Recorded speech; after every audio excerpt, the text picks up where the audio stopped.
দিনটি ছিল 12ই জানুয়ারি, রবিবার, আমার শাশুড়ি মায়ের জন্মদিন। কৌশিক সকালে অনেক কিছু বাজার করেছে।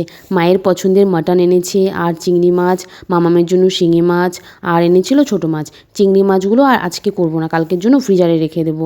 মা ওদিকে পুজো দিচ্ছে আর আমি এদিকে এক ওভেনে ভাত আর এক ওভেনে ডিম সেদ্ধ বসিয়েছি। ওদিকে দেখো বাবা আর মেয়ে আমার হেল্প করে দিচ্ছে। সকালে জলখাবারে খেলাম ছোলা ভাজা। বাড়ির কেউ কেউ ডিম সেদ্ধ বা মুড়ি দিয়ে কিন্তু আমি শুধু ছোলা ভাজাই খেলাম।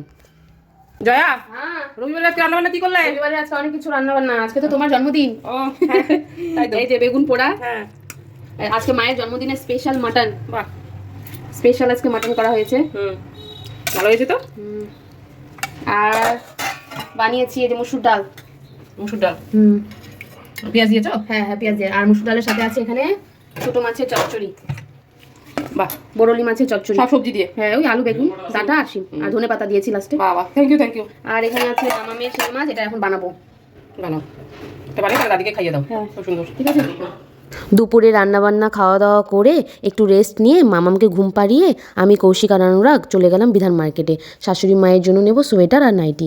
এই যে এই দাদার দোকানটা দেখতে পাচ্ছ না, আমি এখান থেকেই নাইটি নিই। নাইটি ছোটো বড় হলে দাদাটা নিজেই সেলাই করে ঠিক করে দেয়।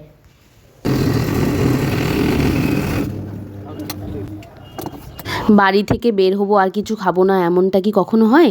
তাই চলে গেলাম মন জিনিসে। আমি খেলাম ভেজ পাফ, কৌশিক খেলো চিকেন পাফ আর অনুরাগ খেলো চিকেন কাটলেট। তারপর বাড়িতে গিয়ে দেখি মামাম ঘুম থেকে উঠে মায়ের কোলে বসে আছে। কোল থেকে বলে নামতে চাইছিল না। মায়ের জন্য নিয়েছি সোয়েটার আর দুটো নাইটি, দাঁড়াও তোমাদের দেখাচ্ছি। এই যে এই সোয়েটারটা নিয়েছি আর এই দুটো নাইটি নিয়েছি। কেমন হয়েছে অবশ্যই কমেন্ট করে জানাবে কিন্তু। সেদিন রাতে ছিল আবার বার্থডে পার্টির ইনভাইট, একটা বেবির ফার্স্ট বার্থডে, তো সেখানেই চলে গেলাম। ভিডিওটি তাহলে এখানে শেষ করছি, টাটা।